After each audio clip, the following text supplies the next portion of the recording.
I want to mourn the loss of all the old growth trees I've seen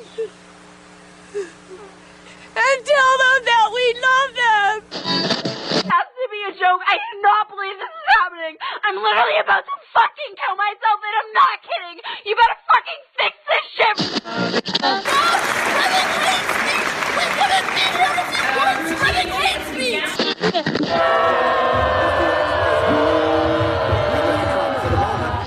You think the honey badger cares? It doesn't give a shit. All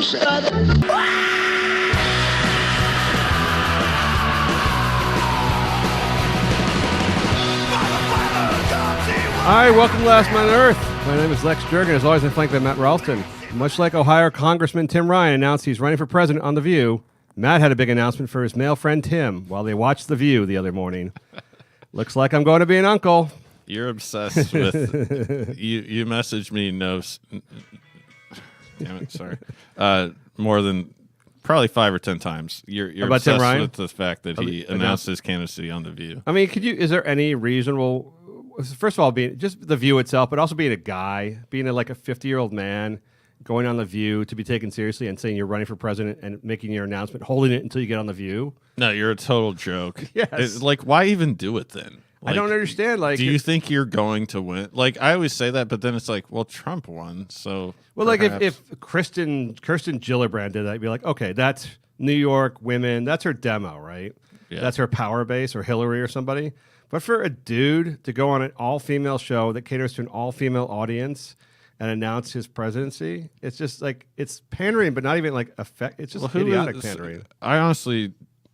I know that you're obsessed with this. Oh yes, and you'll be staying up late. I had to learn who Tim Ryan was first. I don't know who. So who is Tim Ryan? He's a Democratic congressman from Ohio. He was one of the guys in the running to take over the party if Nancy Pelosi wasn't going to run it. He's like one of the 2 or 3, maybe 4 top like reps in the Democratic Party. It's real pathetic. I remember. Like, I thought George Bush was the worst president of all time. George, the second one, yeah, the gay, the gay ineffectual fag. Wait, are you describing the dad or the son? Both. Okay. No, he was a cheerleader in college. No, yes, George W. Bush. Yes, he was a cheerleader. Yeah.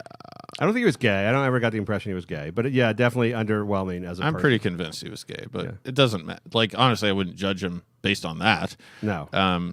Just throw it out there. During that election, John Kerry, he was supposed to be the next guy, like in line, and so the Republican Party ran this very effective campaign about him being like lying about being in war in Vietnam. But he was actually a guy that just like capped people off like nonstop in Vietnam. He was on the Swift boat. Wait, you're talking about Jim Kerry or the other Kerry? There were two Kerrys. John Kerry, and there was the other guy, Nebraska guy. He was a war hero. No, I always got confused. There were 2 Kerrys. There was a. I don't know how you could be a hero. Bob Kerry. Bob Kerry was the other guy. Well, John Kerry was doing. No, John Kerry, I think he was in Vietnam, but I don't think he did. He was more of like he was from a wealthy family. He was more of like sideline guy. There was Bob Kerry. No, I think who like actually killed a shitload of people in Vietnam. He was like a gunner. I think you might be wrong. I could be. John Kerry totally was from a wealthy family, yeah, and also killed a bunch of Vietnamese people. Really? Yeah. George Bush went AWOL because his family was rich. Yeah. Well, both of it. Well, no, he was in the Texas National Guard Air Squadron. Yeah.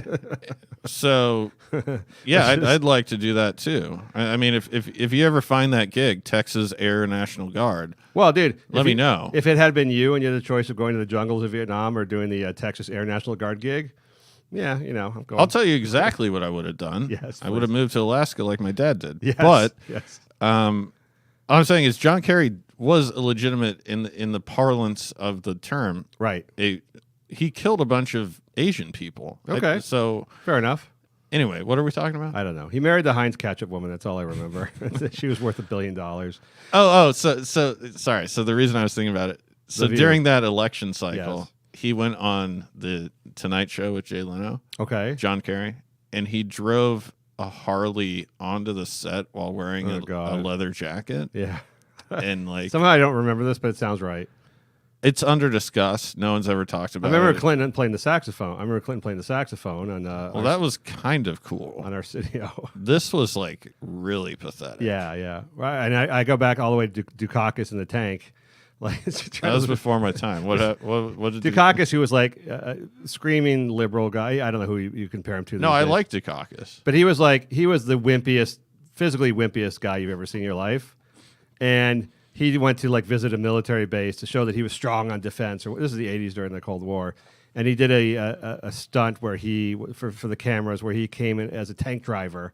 He had his head like out of a tank, like he was trying to tank. Like, you gotta know, like, I mean, imagine Trump driving a tank, or like, actually, well, he's a bigger guy, but like, Dukakis was what he was. He was like a technocrat, 5'7", 140, dude with like wispy hair. No, that's sad. Yeah, that was horrible. This week's show is sponsored by El Chapo's wife and one of his 10 daughters, both launching competing merchandise lines with the El Chapo name. Did you see after the invasion of... Go ahead. All right. I'll let you get on with the show. Nothing says cute coffee mug or leather handbag like the name of a guy who used to kill his business rivals by shooting them up their penis holes. True story, by the way. So when George Bush did, Yes. he did a parachute landing onto like an air carrier. The old one. No, the younger. Really? He did parachute too? Yeah, they were celebrating the successful mission of Iraq, Okay. the Iraq War, which is still going on. Anyway, let's get on with it. The El Chapo apparel line coming to a Mexican flea market or Target near you this fall. True story, by the way. His current wife, El Chapo, and one of his 10 daughters by various women have both filed for competing trademarks to the El Chapo trademark line for merchandise, and they're producing merchandise lines.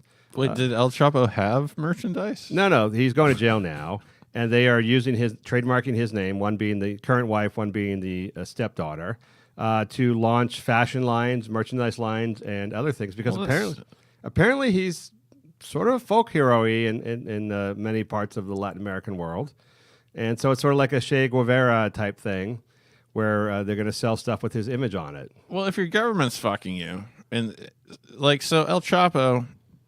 Let me a quick disclaimer. I don't know anything about this. Yeah. Well, you know about El Chapo, but I know that he does give money to charities. And El Chapo? Yeah, like he builds like basketball courts. Yeah, John Gotti did all that stuff too. Yeah, but I mean, he also actually took a gun multiple times, put it against some guy's penis, and shot him up his penis. That was how he. I'm trying to think of a urethra and a bullet. And I don't think it actually traveled up the urethra, but he actually like grabbed their dicks, put it against the gun barrel, and then fired the guns. I'd be pissed. Yeah, that's no way to die. I mean, there's no good way, I suppose, but that seems like a, as opposed to like the mafia putting 2 in the back of the head. That seems like an unnecessarily cruel way to kill your rival. Yeah, I respect the mafia for at least not shooting off your dick, because that's just mean. Well, that's inhuman. One is murder, and you somehow you rationalize it as a business move or a vendetta of some Sicilian means. One is like, you killed someone I know, now I kill someone you know, but it's a painless process. It's just like a chess move. Yeah. The other is inhumane animal cruelty type thing, where you're just a vicious sadist. Well, a couple thoughts on the mafia. Or mafia. Did you watch the Lorena Bobbitt? No, I missed that. Series? Are you mentioning it as a mafia or for the penis reference? Well, I have two thoughts sort of simultaneously. Gotti, you know the movie that everyone's making fun of with John Travolta? Yes. It's not that bad. No, I wouldn't imagine. I saw about 20 minutes of it. It seemed fine. It's. I mean, I'm not saying it's a great for movie. a TV movie, it seemed like it was fine. But I feel like Travolta is now getting a lot of backlash. He's not a particularly good actor. No, and his hair is really weird. He plays him like a caricature version of himself, mostly. Well, yeah. Like Pulp Fiction. And no one talks that way. And when you start sprinkling like shoe polish into your hair. Yeah. Anyway, but the Bobbitt thing, it was sort of framed as though she was like a working class hero, yes. And like she was just an abused woman. And it's like, was she abused? She might have been abused. I don't know. Well, my theory, no, I think she was. Okay. I think they were both psychopaths. Yes. And you know how people that have similar mentalities gravitate towards each other. Crazy, so I think crazy people find crazy people. Yeah, so they're two really fucked up people, and that's fine. So now I'm having to like hear feminists on Twitter being like, "Well, he deserved it." I'm like, "Yeah, I don't think so. That's not a normal thing to do." No, the better thing to do is what Amber Heard would do, which is just ask for $7 million and destroy somebody. Well, I'd rather be sued than have my penis chopped off. Yes, yeah, I would. The most amazing thing people forget about that story is that he went on to do pornography. They're both total pieces of shit. Like they're just two fucking awful people. But like, by the time how come he's the only one being accused of being weird? It's like, yeah, she's also. Do you think that occurs to a normal person? No, I assume in those situations it's always a woman who was badly molested as a child, who has a lot of rage against men, and instead of leaving or instead of doing something else, she decides to cut his penis off, or the gluing of the penis to the body is also a story that's very very common these days.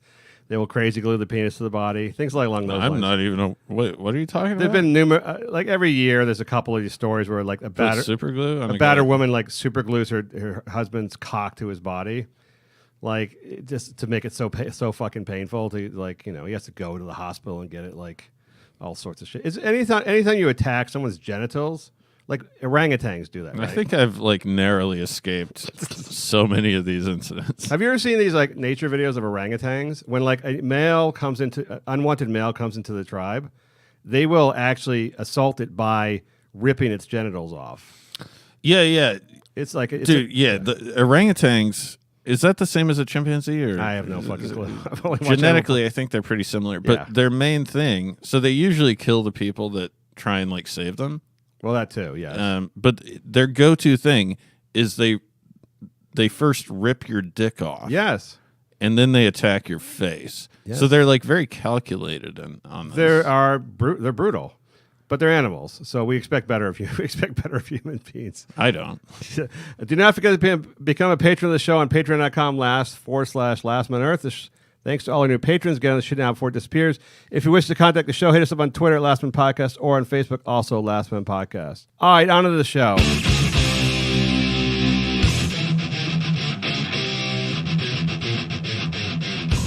Matt, I assume you're a big Joe Biden fan, or more so in the past week, upon learning that he likes to smell the hair of unattractive older women. I like Joe Biden. I don't think he's perfect. Really? I don't know. The creepy hair stuff doesn't bother. I mean, it sort of. Assuming Trump is still in office, I think that if Biden was the nominee, he would have destroyed. They're both like sort of alpha males. One is like a fake one. I think Biden is like just like a dude. I think Biden would have beat Trump in 2016, no doubt. Easily. Yeah. I don't know well, I know how it happened, but I don't know how, like, Hillary just rolled over everybody.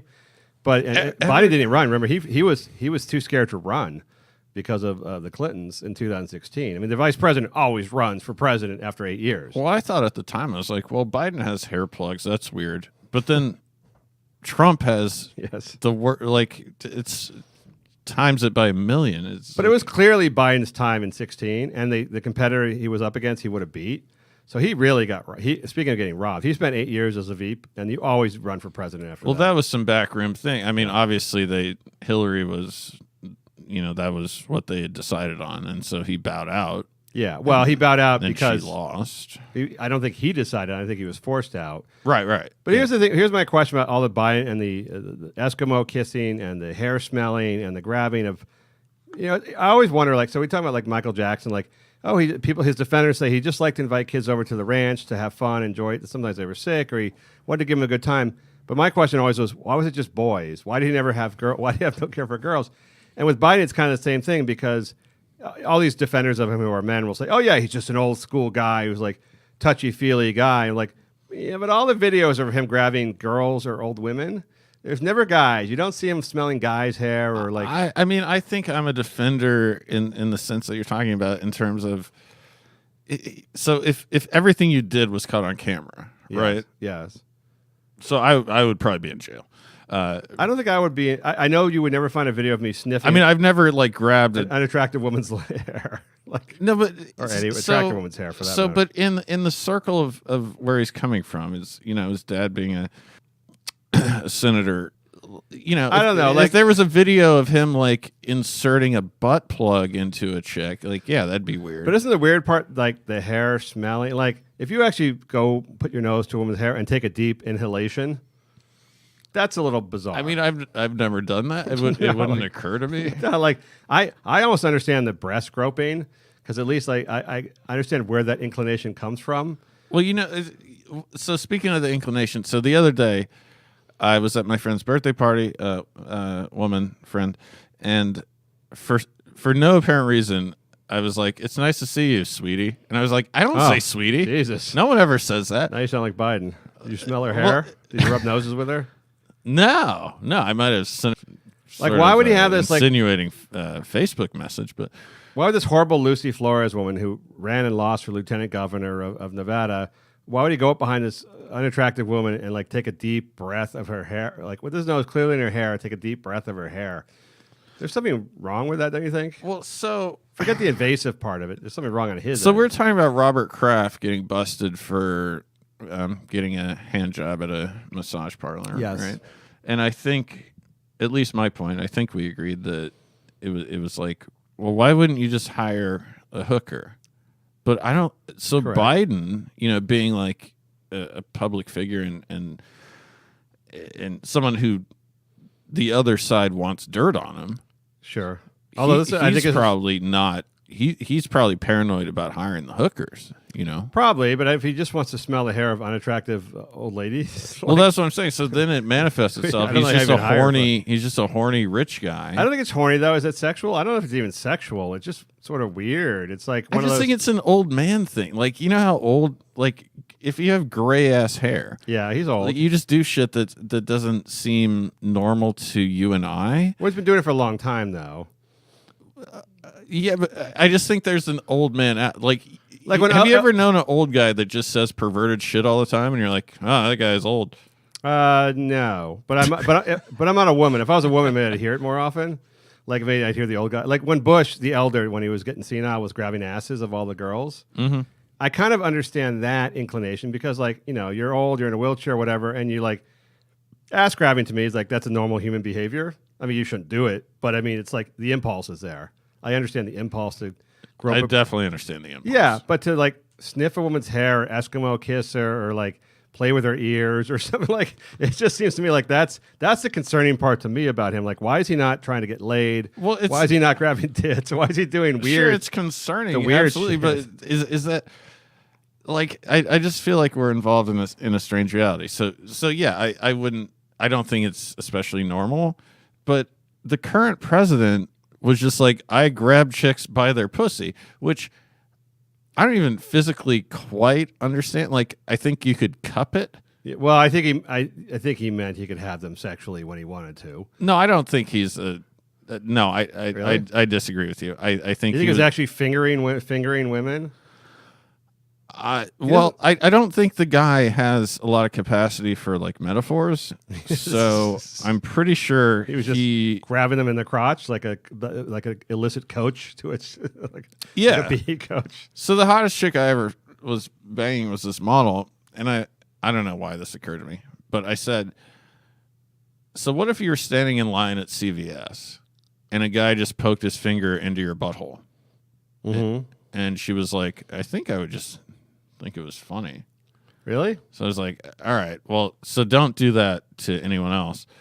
Well, that's so the thing about, again, the thing I don't get is like it seems to be non-sexual, but it's just creepy. Like when guys are like affectionate and they're not trying to get laid, it's creepy. It's like anything they do, like that's like a very huggy, touchy, feely, rubby, like hair smelling, like doting. It's just creepy. It is a little bit creepy, but maybe, and like again, that's why I brought up when I said sweetie for no reason. Yeah. Like maybe he's trying to present himself in a nice way, and then it goes awry. Like when you see girls, like girlfriends, friends that are girls, and they like go whatever they do, shopping or lunch. I'll just use that cliche. They hold hands or they hug. That's all they do. Yeah. They hold hands or hug or something. But like if your buddy like put his hand out for you to hold his hand while you guys were going out somewhere, you'd be like, well, that's fucking weird. That's fucking creepy.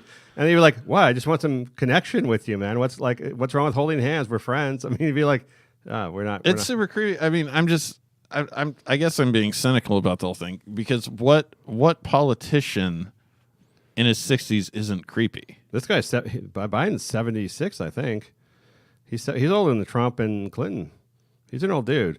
Yeah. Well, I don't know. I mean, I feel like if Bernie Sanders was caught doing something, it would be trying to like get a blowjob from an intern, and you'd be like, all right, I get. Dude, okay. if Bernie was fucking like I already want him to win, but if he was fucking his intern, it would. I don't think it'd be good for his candidacy, but I would definitely throw more of my support behind because him. you would feel like he was like you, a real person, a real person.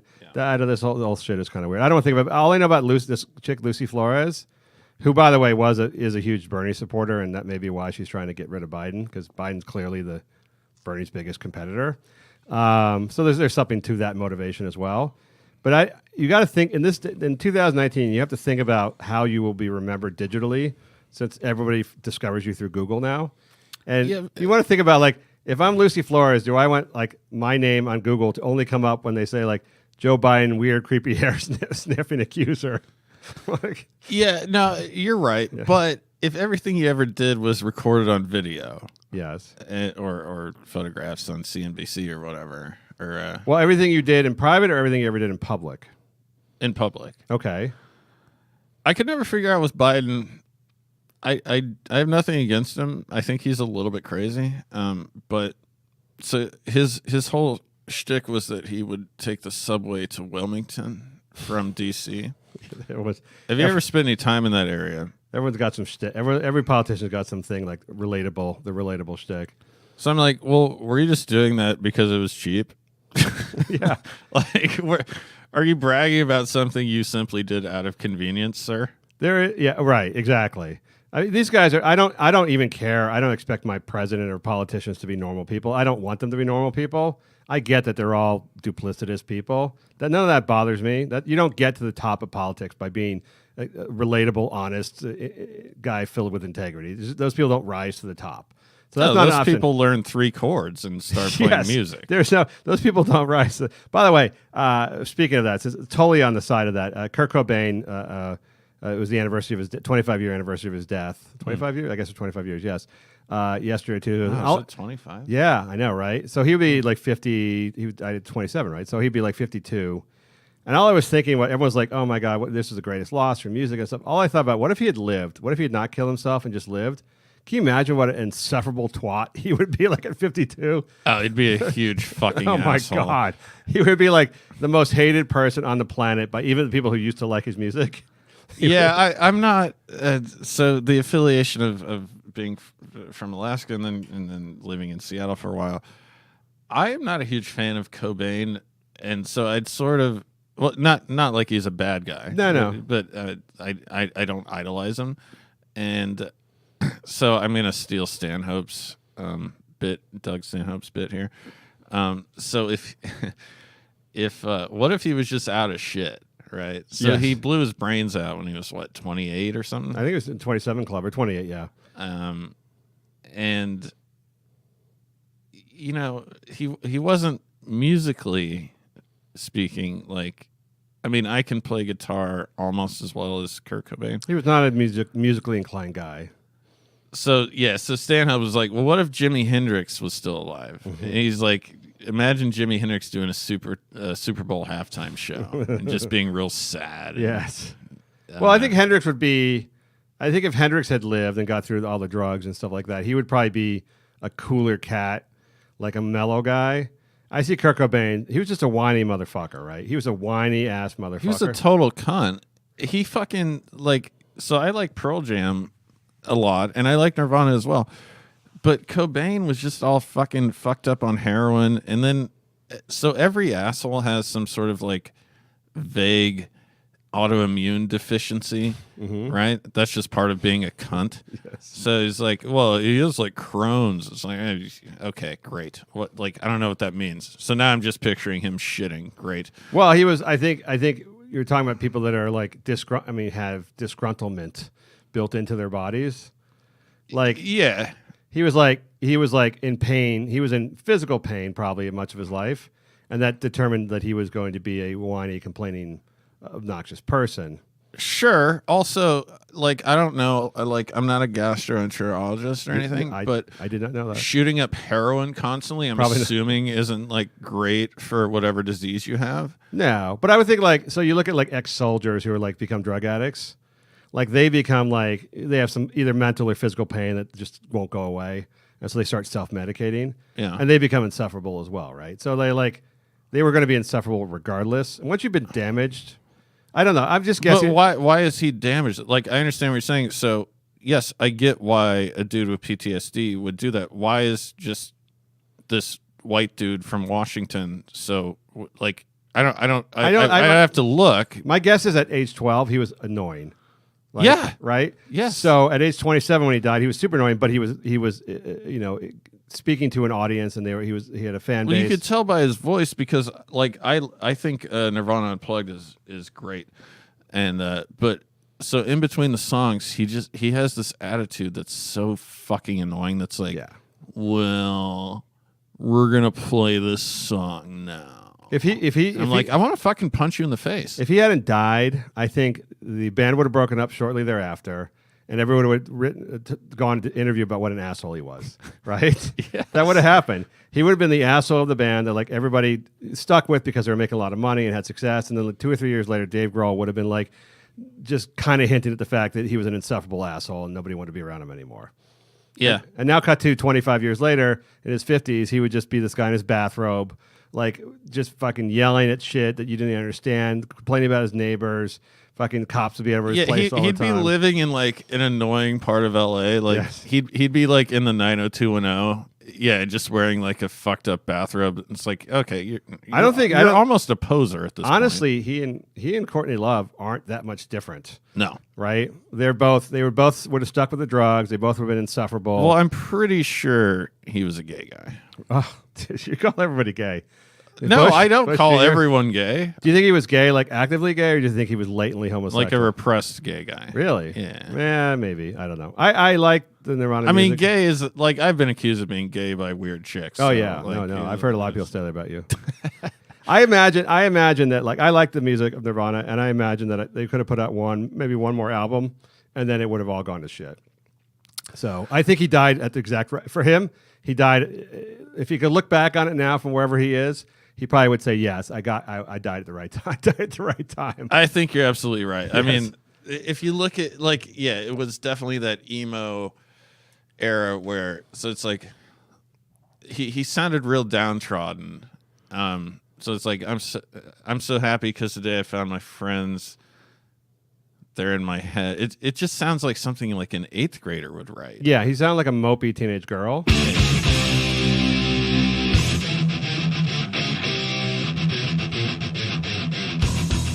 Matt, I want to ask you about this is something we talked about Joe Biden. You love Joe Biden, but the only person you would vote for over Joe Biden is a gay president, an openly gay presidential candidate.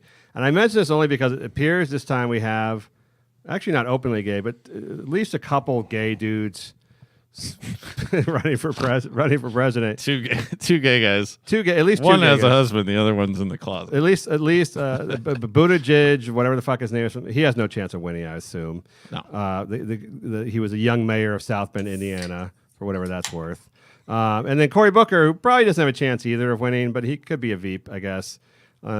He's just what people don't understand about Cory Booker, besides the fact that he's clearly gay. And I don't think people understand the fact that he's definitely gay. Really? I think. Well, I'll tell you this: do. every black blog I read, they clearly know it's like Jamie Foxx. They clearly like. That's why I love reading like Gossip and stuff, because they'll just go like, Cory Booker was out in the stump today. Like, but do you think your average? they don't even make bones about it. Like, if they label someone as gay, they just go with it 110%. And I believe that like. The black community has an eyeball, being the most homophobic community, has an eyeball on who is gay within their midst. Yeah, I would say black people have a better gaydar than your average for other black people at least. Like they have clearly put a lot of time and thought into like who amongst them. Well, they just know people like that. Yeah, but I think they also like, because it's sort of a weird like homophobic thing where they're like sort of like who among us is unpure. I think they spend a lot of time thinking about like who the gay people are in their clan. I don't spend a lot of time. Not to murder them like the Sultan of I Brunei, agree but- with you. Yeah. And I'm not preoccupied with it, but he's like clearly gay. Yes. Like Jamie Foxx, I think the black community likes Jamie Foxx, and they just call him on these sites like homo gay Jamie Foxx, not because they don't like him, but just to like sort of make it clear that he's a gay dude among us. Like we're gonna like, it's not like Nazis putting Stars of David on people where they're gonna murder them. It's more like kind of like it's like we like Jamie Foxx, but just so you know, he's a homo, right? We want you to know that, like a dad, like an old school Irish dad saying, "Oh, that's my gay son." Like, well, yeah, that's kind of how I feel. I mean, like, I'm not saying it in a pejorative sense or anything. Like, I just, it's like you're gay. Just why are you pretending to not be gay? It just bothers me in terms of I don't trust him. It only bothers me. I don't give a shit if people are obviously gay or straight. The only time it bothers me is when they're like sort of civil rights activists, when they're sort of gay, when they're sort of supporting gay causes. But they're still in the closet and not obviously the most effective way to promote the civil rights and the acclamation of openly gay people in the society is for it to be a really famous, well-liked person who then says they're gay. There's just no better way to do that than have openly gay men and women who people respect. And then everyone goes, "Oh, he's gay. Cory Booker's gay. I'm cool with gay people. I like Cory Booker." Right. But to be in the closet and then still pretend that you're for LGBTQ rights seems to me a bit of a hypocrisy. Well, maybe. I mean, I don't think it's a hypocrisy. So if you're on the right wing, it's a hypocrisy because if you're actively legislating against civil rights. Well, that's true. That's true. I think it's not hypocrisy, perhaps. But he's not out campaigning about like let's criminalize blowjobs or something. I don't know. I kind of see it as being like living in a certain area where everyone roots for the same sports team and you're openly root for the same sports team.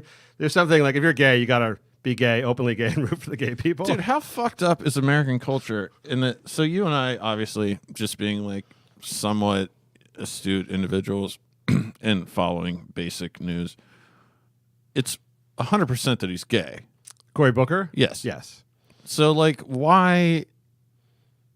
Like, how come there? Like, if I brought this up to a random chick in Reseda, in a cul-de-sac, she'd be like, "Oh, why do you think he's gay?" Like, I mean, why do people? Well, I don't know how to argue it. Like, because obviously there's no legitimate news organization that's saying this, so it's all underground, not underground, but it's all on Bossip.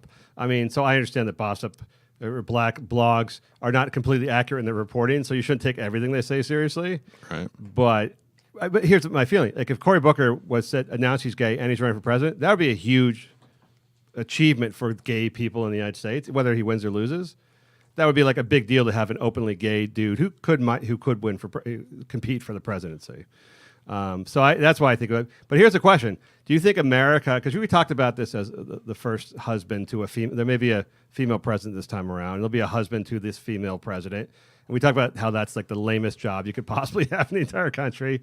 Yeah, what do you do? Is to be the first man and have to run anti-bullying campaigns or work on school lunch programs or host like the German chancellor's wife. You and the German chancellor's wife.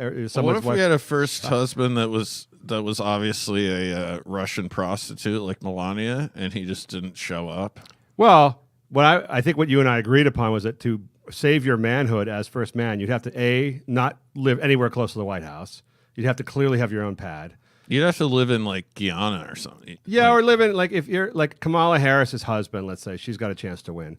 He lives in California. You'd have to stay in California, and then the second thing I said was you'd have to bang lots of women on the side and let TMZ know about it. Just so everyone was very clear that while your wife was president, you were back in California at the cool pad banging models. I agree. I think it's a great angle. Yes. Right. You have to, otherwise you'd look like a fucking. You look automatically like a beta. Well, no I don't. What. So, yes, and so I don't know how marriages work, and I don't need any personal information from you, but I have talked to friends of mine who are married, and so I'm just randomly spouting off about some random chick I fucked on Tinder, and they'll be like, my wife and I don't have sex very often. I'm like, well, then why are you married? I'm pretty sure that's like why most guys get into marriage is Really? it's just automatic pussy. Really? I Really? think, Is that what are you? yes, that is my theory. Your theory is like, as a single man, like, man, if I got married, then I could really, really have sex all the time. Yeah. Yeah. No, I don't think that. Don't do that. I don't believe do that. that. But I'm saying I think that is why guys tie the knot. I think it's a little different with like Kamala Harris. This was a latter day marriage, like in their 40s or 50s. This is like a later stage, like I'm a middle age, you're middle age, and we're not, we're both career people. Let's just get married and to be husband and wife. It's a little different than people at 25 or something getting married. The romantic, fairy tale, let's have a wedding and get married and have kids. Stuff like these people are all past that. Well, so I mean, of course, it's different. I think it's different motivations. Why are you past that though? Well, they're not past necessarily want to have sex, but they're past this romantic fairy tale story of like falling in love because they've lived a lot. I mean, Kamala Harris was on her fucking knees blowing Willie, what's his face, her boss. I mean, she's lived a little, man. She's not like the fairy tale's gone, right? I mean, the fairy tale idea of a fairy tale relationship is gone when you're 50 and you've gone through that. 45 or 50, you've gone through that. Willie Brown, the former mayor of San Francisco, and the head of the assembly in California. Once you've gone through that level of like life experience and sort of seen the reality of life after several decades, I think that kind of goes away. It's much more. You become a much more practical person. Yeah, probably. But so I don't know how testosterone like works, and obviously it declines by. Well, at first you said you're not a gastroenterologist. Well, I know that now you're not an endocrinologist. I know that old guys are horny. Yeah. So if you're not fucking your wife, Bob Kraft. Look at Bob Kraft, 77 years old, still going to the parlor. I love Robert Kraft. If you're not, then somebody else. But I don't. But are you saying like so? If Kamala Harris was in D.C. and her husband was in California, basically 95% of the time, he would have to make it, whether or not he was, and he probably would be, he'd have to make it very clear that he was seeing like hot young models in L.A.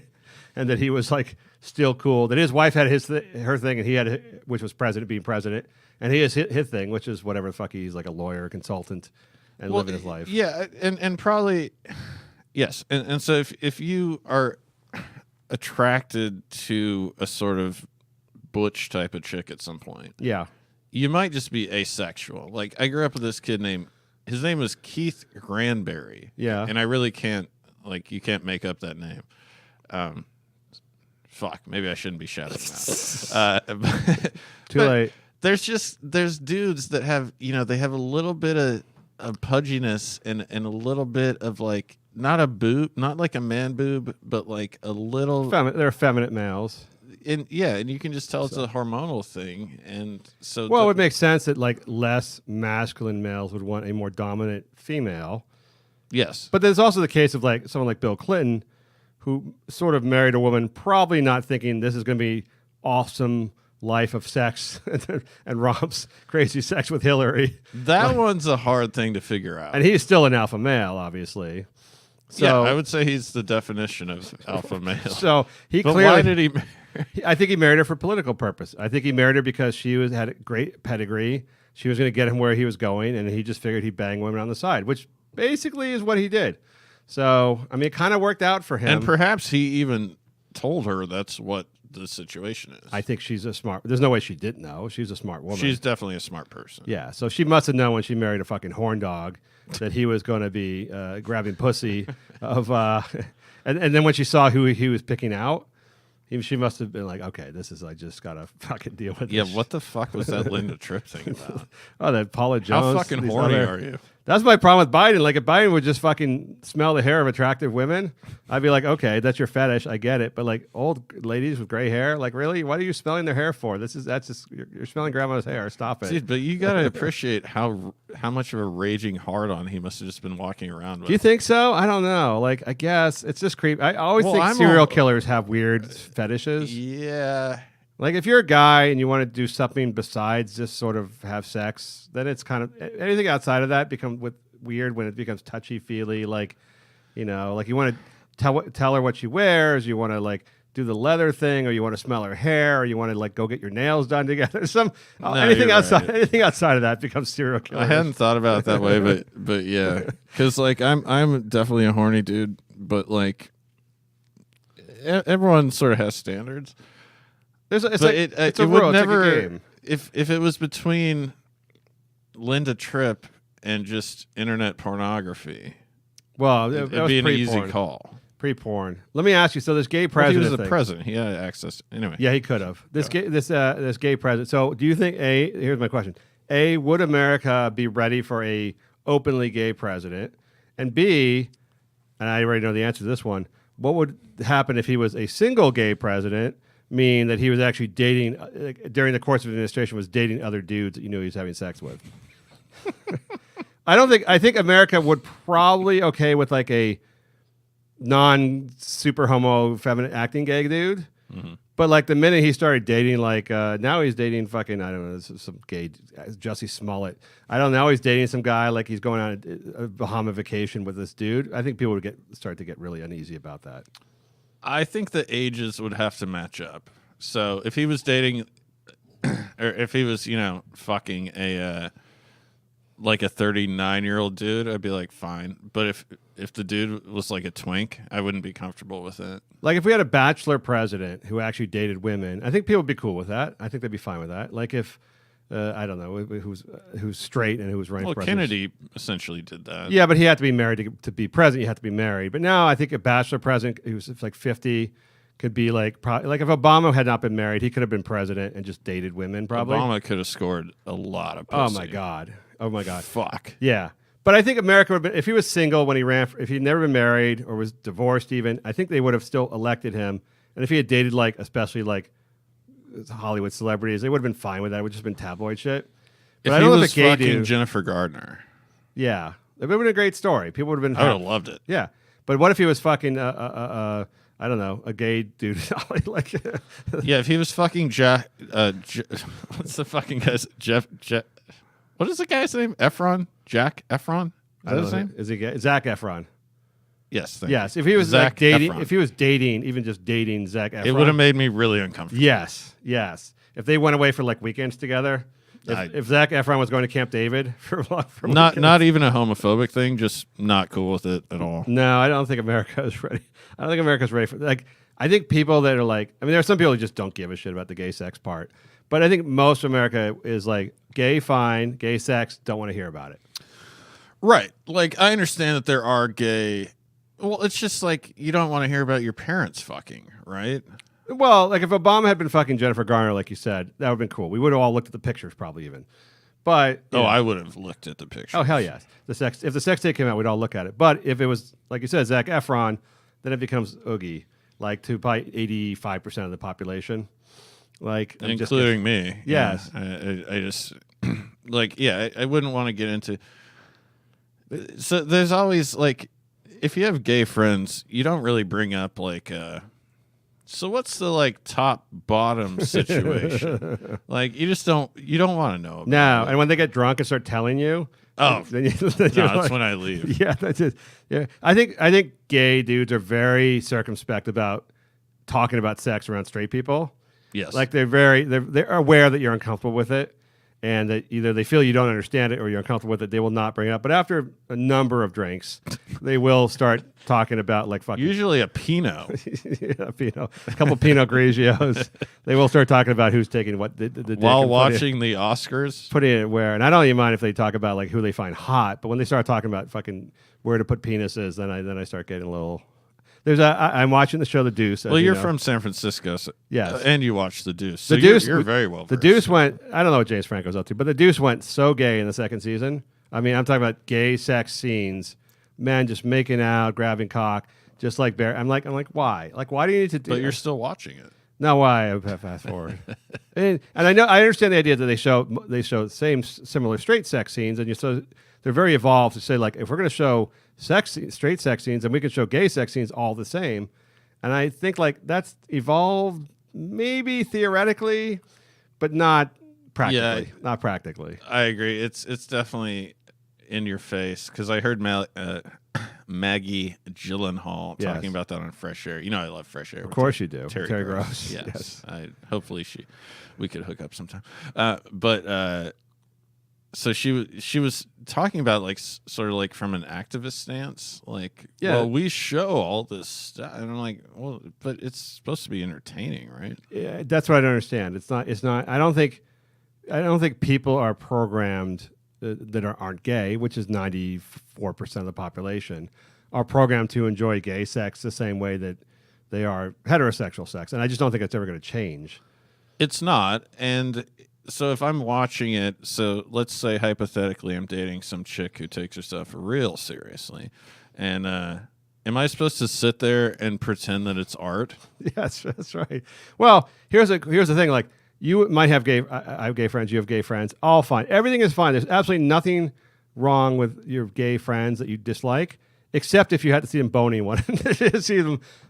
boning one another, then you wouldn't want them. You'd be uncomfortable. Dude, very one of my best friends. One of my very much best friends is gay, and I've never even gone into his bedroom. No, because I don't want to know what's in there. No, or here's another similar story. In college, I didn't have any gay roommates, but I had friends who had gay roommates in college, and one of them was like, and these were people like, people didn't come back in that day. People didn't come out till they got to college. Mm-hmm. There was no out in high school. Everybody, even the gayest people in San Francisco, were straight in high school. They're all from Alabama, apparently. No, I just mean like even like the obviously gay dudes in high school were closeted in high school. You didn't come out till you were 18 and left home. Even if you lived in San Francisco and you were fucking super fucking gay, you were still like, I like girls. Where are the tits? It's like even in San Francisco. Yeah, and it's changed. I think it's different nowadays. But so when people didn't know who was gay till they got to college, right. And then I had friends down the hall, and I had a roommate who was gay. And he was fucking a horny gay dude. So he had gay dudes over all the time. And so you would, in college, you'd hear your roommates having sex. That's just what you did. When you lived in a communal situation, you would hear your roommates having sex. And it was often in the same room. Yeah, often in the same room, or like the door, you could hear, you could have 5 guys, or we had 5 freshmen, 5 guys living in a tiny little dorm room. Understandable. You heard everyone shitting, you heard everybody fucking having sex, you heard everything, right? And you would yell down the hallway to tell some dude to stop masturbating so loudly. And so the people had sex, but one guy was gay. Where the fuck you went to college? Yes, like, dude, just keep it. Anyway. Turn some music on. And you always tell people to turn music on. And but they had a gay roommate, and he was just having sex all the time with other dudes. I mean, not like he was seeing 100 dudes, but he had 2 or 3 different boyfriends during the year. And they would scream out during sex. And it was like, it's very different hearing 2 dudes screaming out during sex than hearing a dude and a girl having sex. And I mean, these are very liberal people, but they try to be very progressive. But like hearing 2 dudes grunting, you hear a dude voice, and when the guy and the girl are having sex, first of all, you're not supposed to hear the guy as much as you hear the girl. That's just wrong. We all agree that's wrong. I hate it. Yeah. But when you hear a dude, and then the next voice you hear is another dude, and the guy's grunting and shit, that people aren't, no matter how liberal they are, these are people from New York City, very liberal, progressive. I don't care how progressive you are. When your roommate is banging other dudes and you hear them grunting and groaning, it's very off-putting. You're absolutely right. And so I live in West Hollywood in a condo, which is mostly gay men, almost all of them. I'd say all. So my neighbor is a pretty hot chick, and she's fucked 3 of my friends, and which is fine. Anyway, she was complaining about the exact same thing. Like, she's like, do you know our neighbor Brian? I'm like, yeah, I hate him. I don't like him at all. She's like, dude, he keeps like, fucking random dudes. And she's a slut. Yes. Right? Yeah. So obviously there's something very off-putting about. I think it's just the actual graphic. Like, if I hear about it, it doesn't bother me. But like, if you were walking in the condo and you saw like drunk on Saturday night, some guy's like banging his chick on the balcony or whatever, you'd be like, Stu or Steve. I would pause and watch for a pause minute. and watch and like, dude, you're such a horn dog or some shit like that. But it was 2 dudes and he was butt fucking the other dude. You'd be like, guys, fucking take that inside. What the fuck are you doing? Right? Yeah, well, it's probably an evolutionary thing that there is a reason that people are off put by this. In like, obviously, I don't care. I think we've gone over that, but there's something really disturbing about it. Yes, I think so too. And I think it's okay to say that and Right. still be still be a progressive-minded person, and still be a open person, and accept all kinds of people, and still say that you don't want to see two dudes butt fucking. Yeah. Well, the chick that lives next to me was perturbed, and as I said, she has fucked 3 of my friends. Yes. And she fucked the entire Eagles. Yeah, she should really be, by the way, of all people, I mean, not just her, but any women like that, who have taken a lot of dick, you would think would be a little more open to the idea that, well, another person's taking a lot of dick, what do I care? Right. But when it's another guy, she's disturbed by it. I don't think she's very self-aware, and so that's why I know it's sort of just like an animalistic thing. Like, I saw her. So the Eagles were playing at the. Wait, are you talking about the band, the Eagles, or the Philadelphia Eagles? No, the band. Okay. They were. But she said she fucked all the Eagles. That's a lot of players. Well, she's fucked 3 of my friends, and so probably she's fucked. I don't know, 30% of the people that have ever come over to my house. And anyway, so the Eagles are playing at the Hollywood Bowl. Mm-hmm. And then the tour bus rolled up to our building. Yes. And she got out, and she was walking funny. Oh my God, Matt! Now you sound like an old lady. She was walking funny. She's walking like she just had sex with all the living members of the Eagles. Well, I don't think the new percussionist. Well, I did take my mom to the Eagles because she likes the Eagles. But people love the Eagles. Definitely, she loves them more than your neighbor loves them more than anybody. The Eagles fucking suck. They still getting some action. Joe Walsh, he's not fucking anyone. So anyway, she probably fucked the drummer. I think the drummer, Don Henley. Don Henley, yes. Some of them have died. Oh, we must move on from this.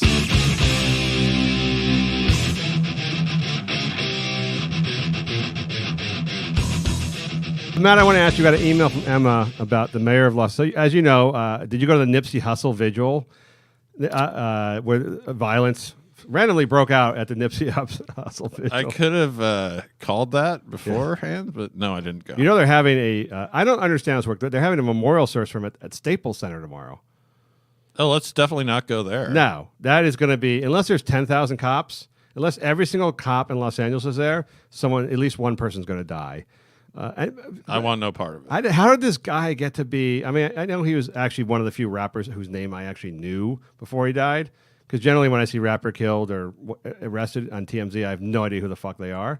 So Nipsey Hussle, I known about. He's on my playlist. I had been meaning to actually look up his music, and I don't know. He was a Snoop protege. Snoop features Snoop. I think producing is featured on a number of his tracks, and. Yeah, I don't know. I can't tell you what sort of gangster rap is better than other gangster rap, but it's like, you know, his rap music was all about him growing up in Crenshaw, district of LA, being a gang member, talking about guns and people being shot and turf wars and all that kind of stuff. He spoke to where he was from, which at least seemed authentic, if nothing else.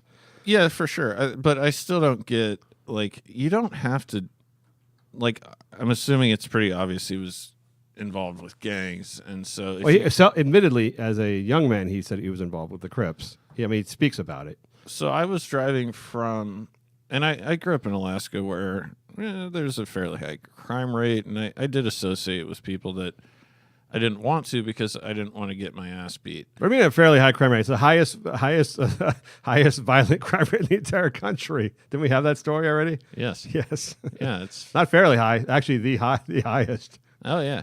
Mostly property crime though. But fucking animals. Dude will pull a gun on you at some point. So I was driving from the Comedy and Magic Club in Hermosa Beach, very nice venue, and I got lost. And so I was all of a sudden in South Central LA. Yeah, that's a bad place to get lost to. Yeah, because to go from, I guess for the listeners, to go what would it be, west? Like northwest, northeast or north, something. Yes, it's easy to get lost in there. Got lost, so I was like, "All right, I'll just approach this barbecue of like 50 black people." Oh, sure. And I was like, "Hey, do you guys know how I can like get the fuck out of here?" And where are the white people at? Yeah, I find more white people. I'm trying to go white. Yes. What direction is that? And the women were very nice and helpful, but the guys were looking at me like, I might shoot you. Yes. Right now. Yes. I mean, it's not an openly. I've been in those areas. It's not like openly like they just hate you because you're white. They're gonna kill you. I don't think it's a racial thing. No, it's just more an of like, outsider. It's an outsider thing, and they don't. Why would you be coming through their area? Because they've been as much as there are some violent people there, they've been abused rather radically by outsiders. Well, the city of LA actually designed the whole city to have poverty on purpose, Right. So as to oppress some people. Right. So I get why they're on edge. Do you know what Joe Rogan's bit was on those on that Bible thumper who got killed by those island people out in the South Pacific? No, I didn't even know this. He looks this shit up. But the last time they were visited by this guy actually was Asian, but by white Westerner people was in the 19th century. A British admiral had stopped there, like an explorer, and found this tribe and decided that he was going to measure their dicks because he was measuring the. Obviously, he was a homo, but I mean, he was measuring the dicks of like tribal people he encountered along his way. That was his project.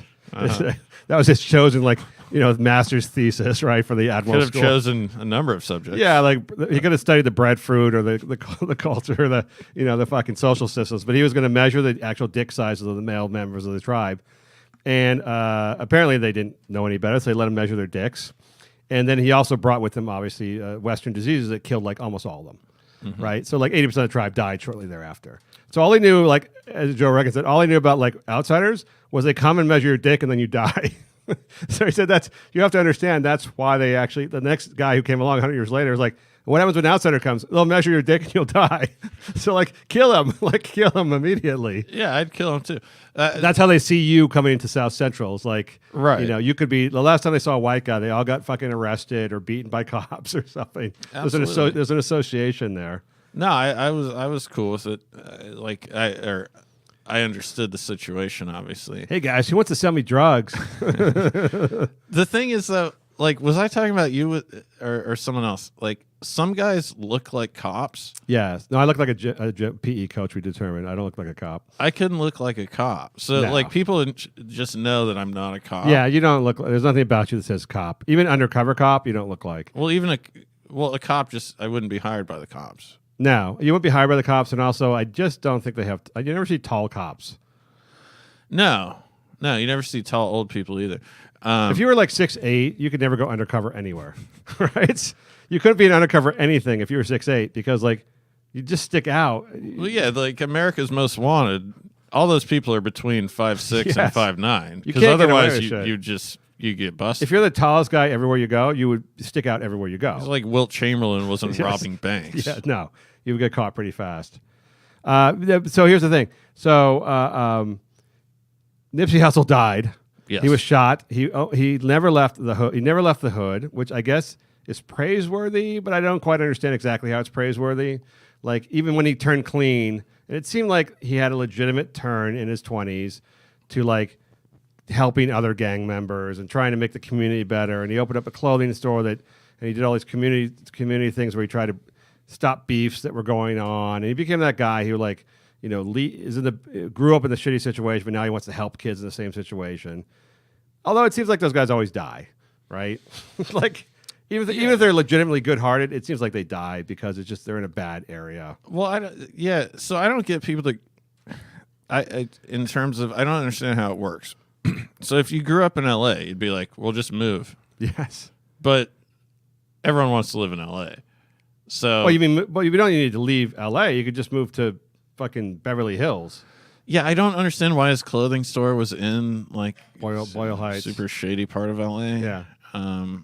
Well, I think he wanted to. It was a business where he was hiring like people, giving jobs to people who at risk youth and stuff like that, and doing community work and raising money for stuff. Apparently, made some money off his rap stuff.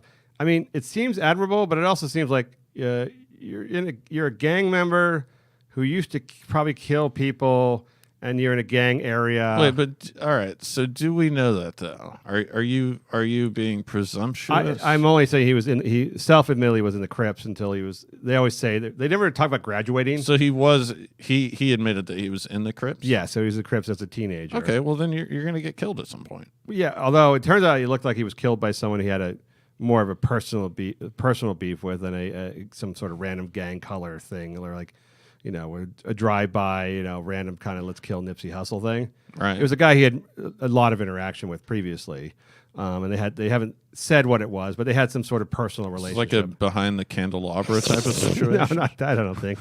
But maybe it was a guy who was like, you know, who was trying to get involved with his other businesses, or maybe had a rap deal thing gone wrong. Who knows? It was something more, you know, not just like he's Well, definitely he was doing shady shit. I think we could agree with that. He was definitely dealing with shady people. Right. While he was benefiting from that longer. But here's a story. Here's what Emma wanted to know. Is it weird that when Nipsey Hussle died, and I'm going to answer this as yes, like the whole town of L.A. acted like a hero, like a cult hero had, like a L.A. high-ranking figure had died, and the police chief came out, and the mayor came out and said, like, literally, I'm going to track down the guy who shot Nipsey. I won't rest until Nipsey Hussle's killer's found. Like, who the fuck are you? Like Elliot Ness, like like chasing down like Al Capone or something like that. Like, first of all, you're a weak ass mayor. Second of all, like, I've never heard you mention Nipsey Hussle before. It's not like, you know, Trust fund cunt. Yeah, but like what? Like, how did Nipsey? Now he's having a funeral. Like, he's gonna lie in state at Staples Center. Like, who is this guy? Like, they're acting like Bobby. It's like Bobby Kennedy got shot or something. Like a beloved figure in the culture and society was murdered in LA, and are going to hold this big thing. I don't understand like why he's getting like the whole John McCain local John McCain hero. I completely agree with you. I don't get it. I'm sure there's a lot of white women that are like posting R.I.P. Nipsey Hussle, of course, on their Facebook pages, of course, but they like had never heard of him prior. No, he's not. I mean, it's not like if Jay-Z was gunned down like in L.A., although he's not an L.A. guy, I couldn't even think of who it would be that would be big enough that it would be like, who would be a figure, an real L.A. figure who would die that would deserve like a Magic life. Johnson. Yeah, Magic Johnson. If he was killed tragically, although everyone's been waiting for him to die for the last 25 years, so it's a little different. I mean, Nipsey Hussle was what, like 31, 32? It's pretty tragic in terms of the age. And he all might that just die suddenly of AIDS. Yes. I mean, I think people thought he was going to die like in 94. So the fact he's still alive, I was like, oh my God, he lived that long? Well, dude, it's pretty under discussed. I mean, I guess there is a Netflix show about it, but it was pretty weird that Tupac, like his whole shtick was that he was like a gangster that was going to get killed. Yes. And then someone shot him. Yes. So it was like, well, I guess he knew something. And then Biggie, who I think was just a fat nerd, was killed after that. But everyone knows, or at least, well, not everyone, but I know that you fucking keep changing your name. Puff Daddy, Sean Combs, right, killed Tupac, and then Suge Knight killed Biggie. Yes. I mean, but we really could have avoided the whole situation. Well, I think here's the thing: if you are either ordering hits on people or you're part of a crew that's ordering hits on people, there's a very good chance you yourself are going to be killed. There's just no way around that. If you're into the murder game, you're going to be killed yourself at some point. Right. So I think you sing about it knowing it's coming, right? Yeah, because you need material. But I mean, like I would just say, hey, so it's different with Suge because he has so much padding that he could absorb. Oh, well, he's been shot. He could absorb so many bullets. It's not just padding. I think he has this. Some people are just hard to kill. I think he's just such a bad dude. He's such a bad dude. He's literally just hard to kill. Yeah. How old is he? My dad dropped dead at 70. Yeah. Suge's, well, he's going to die from like diabetes or something, but from bullets, no. Like, I just think there's part of this is actually like a will to live. Like, you're just such a badass dude. You're such an evil dude that like you're literally like a monster. Like, it's really hard to kill you. Yeah, like Dick Cheney, basically. Yes. Yeah. But what is the fucking problem? So it's like, all right. Nipsey also looked like he got one bullet that got him. I mean, he got shot 3 times. It looked like one bullet was the one. I'm not as familiar with Nipsey's music. I might listen to it on the way home. But so I get that you're struggling.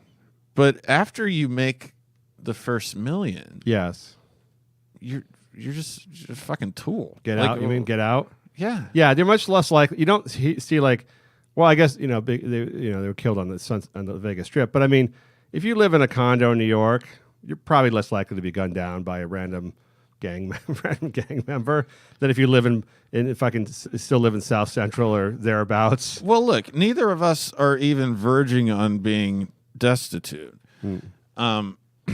I have never tried to have someone else murdered. It's not like what I do on a Monday morning. So, well, I think so here's the thing. So but here's the question they always ask about these guys, especially if you're a minority. If you grew up in this horrible situation and you make it and you leave, you're called a traitor. You're seen as a traitor, right? You're like, you're too good. Well, I don't get that, man. I mean, I don't get it either, but that's not part of my culture. In poverty, I suppose. Like, it's like. But the goal was to get out. I was considered rich because my parents owned a house. But if you live in an area in a culture where, like, if you say you lived in the steel mills of Western Pennsylvania towns, and the whole idea was like, now I'm just calling all the right moves from the Tom Cruise movie from the 80s. But the whole goal of like everyone in the community was like, get out of this get out of this fucking community. Like, we want you to succeed to get out. We all want you to get out. Yeah. Like, you get the college scholarship so you can leave because this town sucks. That's different than like you're a traitor and a sellout if you leave. That's a completely different culture. And it doesn't make any sense. And so like, we got to discuss the Westbrook thing now. I never heard it. You just told me about it. This is completely under discussed. Yes, please. So Westbrook, before the next game that he played after Nipsey was shot down. This is Russell Westbrook, the guard for the Oklahoma Thunder, former UCLA player, former LA native from Long Beach. Very overrated player. Anyway, really? Oh yeah. Not individually, I don't think, but yes, okay.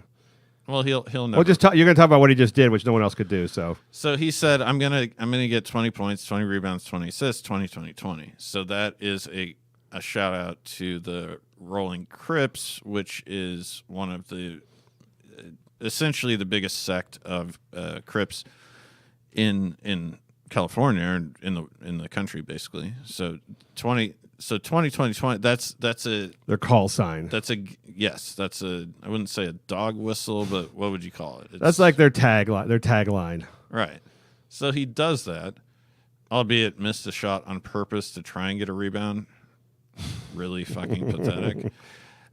Serving the gang, dude. But so Westbrook did a shout out to the Crips, which But why does that bother you? Because no one's talking about it, or does it bother you because it bothers me because only like me and 4 other people understand what happened? Yes. Well, a bunch of Crips I see him understand. By the way, the guy I had to look up, the wide receiver I was thinking about was Deshaun Jackson. Is he dead? No, he's not dead. But he was like he was a guy who's would do the gang. He was from Oakland, and he would do the gang signs when he scored touchdowns in the NFL. Mm-hmm. Like, he would ugly flash the gang signs with his fingers, and the NFL like said, "You gotta stop fucking doing that, dude." Like, it's like, and they would always like say they'd always do this dance where like, I'm no longer I'm not affiliated with the gang. I'm just gonna throw the gang signs down, and every time I score a touchdown. Well, Paul Pierce did it. Yeah. All these guys are from essentially, to the southern part of Los Angeles. But these guys are still like Lance Stevenson has done it. Deshaun Jackson would still hang out with these same guys like in his off time. Like, they weren't like, it wasn't like he was making millions as a football player, but he wasn't just like, he was back with these guys in his off time. He was just into it, basically. These were his guys. I mean, he was never going to leave. He was never going to leave it, right? This was still his. It was still how he associated himself socially. Dude, yeah, that's the thing that bothers me. The thing about gang members is they're total losers, right? So like when I was, well, yes, of course. I mean, you're one of them, and then you're no longer one of them. So why would you still? But you could simply move like 8 miles away, and they would never come around. No, it's like really easy to actually escape it. Well, physically you're talking about, but psychologically probably very difficult. It's like in a cycle. Isn't it like a cycle of abuse, like where people who've been abused become abusers? It's just sort of like you're trapped psychologically in that. Because the thing I learned from working with some rappers years ago was that they are fiercely loyal to the people they grew up with, like fiercely loyal. Like, no matter what fucking idiot, tool, even people that are robbing them blind. They have a fear because they didn't have a real great family structure. So these friends of theirs from when they're 14, 15, 16 became like legitimate blood brothers, right? These were like their family members. And even though they know these guys were fucking self-destructive tools, who later on they would give jobs to and would rob them blind or steal their drugs or whatever or get them in trouble, they could not. It was like having a relative who you just couldn't let go of, right? Like a fucking criminal relative who you just couldn't let go of. I mean, I guess. Yes, I'm sure that is like a pathology, but I just don't agree because you could also, I'm not trying to fucking, play a goddamn harmonica or anything, but I grew up in a shitty place, and now soundtrack, yes. I moved. You don't feel like you sold out. Initially moved to Seattle, and I still welcome people into my house, but we have agreed that we got out. Yes, you're more in the John Cougar Mellencamp. Look who's in the big city. Where you're okay. We're like, you're going to take ribbing from the people back in the small town, but you're okay with that. Well, no one's in the small. You're not forgetting your roots. But Mellencamp just made that shit up. I know, but no one's fucking. But I'm not from a rural area, so I have no idea how this works. But I mean, there's still something about how you don't want to look like you're dismissing your rural background, your small town background. Even when you don't want to live there anymore. So it manifests itself in different ways. So there's the douchebag that just starts buying Prada shit for no apparent reason. But there's also the guy that's like, yeah, you can crash in my house. I live 5,000 miles away. I think there's some implied nobility to being from a shitty small town, that you don't want to give up and be seen as like a Manhattanite or a Los Angeles guy, where you want to tell people you're actually from this, much more grounded, very grounded, realistic place, as opposed to the fucking so superficial trappings you're living in now. Because you realize that like the life you're living now, like there's some nobility in basically psychological nobility built into like culture, whether it be fucking John Steinbeck novels or something like that about like having this poor small town background that makes you like Bill Clinton, the boy from Hope. Like somehow it makes you sort of noble to have born in the trailer park and come out of this fucking abusive dad situation and stuff like that. Well, I think it does. I mean, it definitely gives you a different perspective on things, but so when you're no longer part of that, you still have to like call that out, associate with it, lest people would think that you like were born in fucking born in some silver spoon place, or like that you have to let people. What's the one thing people in Los Angeles do? They let people know they're not from Los Angeles. Right. That's the first thing they do. I'm not from here. Well, that's why I think it's like it's got to be different. So like it was easy for me to move, but like if you, essentially, all right. So anyone in America only wants to live in two places, either Southern California or New York. If they have money, yes. Well, if they have the means, because it really sucks to be poor. To really be poor in these places. If they have the choice. Yeah, if they have the choice, yes, they'd rather have a nice setup in the big city. But if you're from LA, so it was easy for me to move because it was like almost a different country. No one goes the other direction, is what you're saying? Well, yeah, people that grew up in LA, everyone moves to LA. You just live in LA now, so you are still surrounded by that.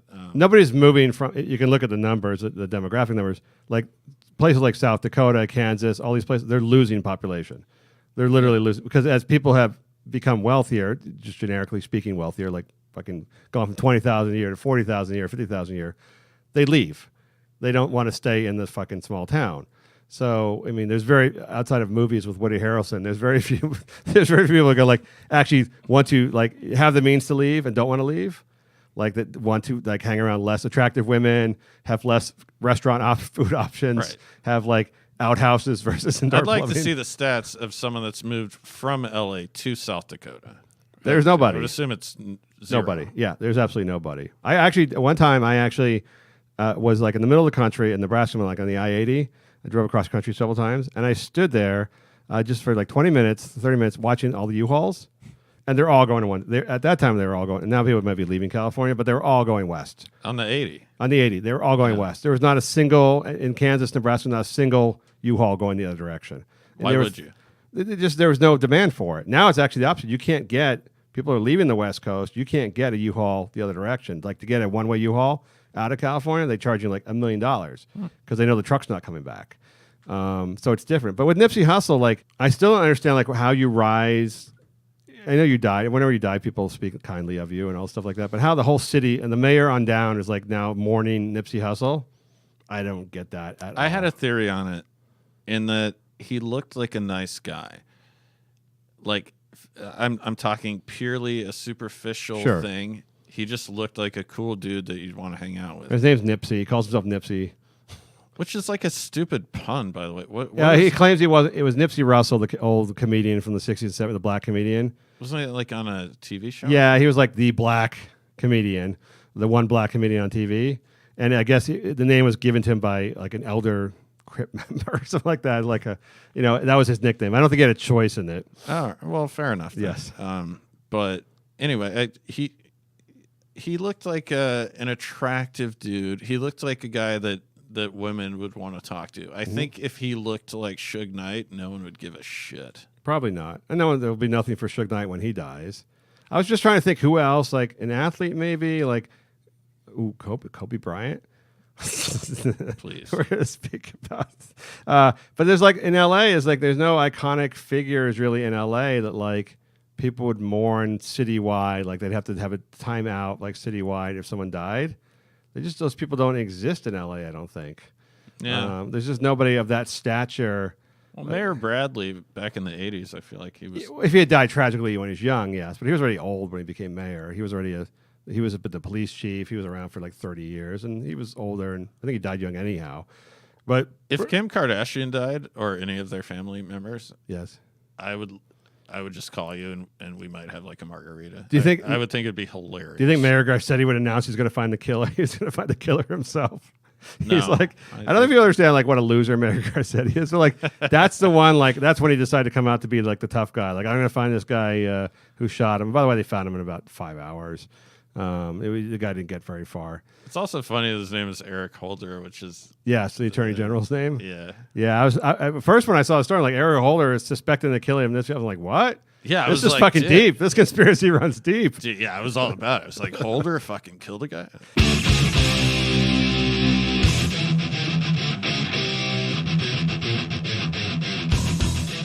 Now I want to ask you about Kobe Bryant. Since we're speaking of Kobe Bryant, Kobe Bryant recently declared. Now, admittedly, he was forced to in this fucking stupid late show, James Corden stupid interview. I don't know who watches that show, but I just don't understand how they potentially overlap with Kobe Bryant basketball fans. But so he was forced to say who he would list as the greatest player of all time, and he listed himself above. It was against Jordan and LeBron. Well, he's already lost the argument. So. I know how you feel deeply as a fan of Kobe Bryant. I don't like Kobe Bryant. No, you don't. I don't like the fact that he changed his number after raping a woman. I think what happened is she didn't want him to sodomize her, and then he did anyway. Yes. That's so Kobe. And now he's like the black Mr. Rogers all of a sudden. Like how? Well, he's an Oscar award winner. He's an Oscar. Right. Yeah, the fucking Me Too crowd. I love basketball. All the people that were like boycotting shit gave him a fucking award for a film. I watched it. It's not very good. The cartoon? How was the animation? I've actually never seen the animation. Was the animation at least good? Because I know he hooked up with an actually decent animator. Oh. Like artistically, so he didn't animate the film himself. No, he wrote the poem and he narrated under it. the impression that because he won a Grammy too, by the way, for his narration. Yeah, so I didn't know that it was possible to simply forget your entire past and just because you dress like a 90-year-old white man. All of a sudden, it is kind of odd. Like wearing fucking suspenders and the cardigans and stuff and the loafers. Cardigans, your belt is now up to your nipples. Like, what the fuck are you doing? Like, I know what he's doing. Yes, I know what he's doing, but it fucking bothers me. Yeah, it really bothers me a lot. And you're like 6'6" and slender. Why are you dressing like a short guy, fat guy? Like, it doesn't make any sense. I've never seen anyone dressed like that except for my uncle, who's like, a Quaker. So yes. it makes no sense. Although it does if someone told you to do it strategically. So it's clear that you are not a fan of Kobe Bryant. You've been on the record about this for a long time. But here's my question. Not a fan of him personally, and also Professionally, completely overrated as a basketball player. Yeah, I don't think you even listed him in the top 10. I think when we did our top 10s, you listed him as not in the top 10. Not in the top 10, no. I would say, generously speaking, would you put LeBron number 1? No, I'd put Jordan 1. I think I would put Kareem 2, Olajuwon, then LeBron would be in there, Magic and Bird. I put LeBron up top only because of what he's done with the people around him. And like, not his individual, I mean, his individual skills are great too, but in terms of what he's been able to accomplish as a team where he was basically the team. Like, it was like, yeah. I mean, Kareem never had to like carry the entire team on it, carry a fucking team on his back. No, I mean, LeBron's definitely, it just depends on, I mean, if you're talking about the modern era, like pre-Jordan, like LeBron would be number 1 for sure. Well, Kareem played on Showtime. I mean, he was a great scorer, but he had other Hall of Famers around him. LeBron didn't have that. Well, the first, he might be in Miami for a little while. The first championship that Magic won, he was a rookie and he was playing center, which is weird. Yes. And then he was center / guard, point guard / center. Yeah, he was just a guy that liked to fuck a lot of. They post him. They would post him up against guys who were like 6 inches shorter than he was. And Kareem was doing like the sky hook, which I've actually practiced, and it's impossible. But he's also a giant man. He was taller and longer than anybody else he played against. So he's essentially throwing the ball downwards into the hoop. Yes, and he also worked on that shot for like a decade. So I did too, but it just never materialized. No, I mean, Kareem was an amazing player from high school to college to the pros. He was great, and all these guys are great. But I just think what LeBron has done, and part of it is just because he doesn't want great guys around him. So the part of that's just a personality flaw I think he has, is that he had to be the man everywhere he went, which needs to be taken into account, by the way. Yeah, but he also won 4 titles. I mean, I know he's lost a few, but I mean, I think he has 3. Whatever. I mean, he lost 5, I believe. 2 with Miami. But he's got his team to the finals every year. This year was fucking pathetic. But so here's the thing about Kobe. So I mean, yes, initially you hate everything Kobe does, and I'm not a Kobe fan by any means. But isn't it sort of apt that a guy who wants to be the best, greatest of all time, imagines he's the greatest of all time? Is that arrogant, or is that like actual? Is that a psychological necessity of people who are the greatest at their sport? Are there any are there a humble greatest of all time? I think it's pathetic. Like, so no, I'm sure there aren't, but he's just not in the conversation. So like, no one would take someone seriously if like Cedric Sabalos went on ESPN and was like, I'm like the top 5 player of all time. Like, okay. Well, but Kobe's got the number. Kobe has the stats to make the claim. Right. Not if you look at the crunch time stats. He's actually one of the worst players of all time. He's got 5 rings. He is, he was the top scorer most every year. Yeah, but Shaq. I don't think generally look at the 300-pound guys the greatest of all time because they had limited skills. He was unstoppable at a very particular part of the game. Kobe was unstoppable at shooting fadeaway 17-foot shots that bricked every time. Well, he's got the most like last second game-winning shots or something in NBA history, or last final 10 seconds. Well, okay, perhaps. And he was double teamed off. He was double teamed. He also has the most misses by far of anyone that's ever attempted that. So yeah, I think you can learn a lot from playing basketball with people. And when I play with dudes like that, it really bothers me because at the time, so it's like, okay, he hit like 3 game-winning shots. Right. There was a dude that was open that you could have simply passed the ball to and had statistically a better chance of winning the game, but you didn't because you're a dumb asshole. Well, he definitely benefited from being on the Lakers, the most high profile team in the NBA. B, obviously winning all his championships, such that his name is always mentioned as the greatest of all time among them because he won all the championships on the Lakers, which there's no bigger publicity push than you can get than to be on the Lakers winning championships. Yeah, I mean, he was drafted by Charlotte. Do you think this would even be taken? I'm not taking it seriously, but let's just say he played for Charlotte for his entire career before he was traded to the Lakers. Like if Anthony Davis stayed with the Pelicans his entire career, he would never be mentioned as like a top 10 greatest player ever. No, it's just because he's on the Lakers.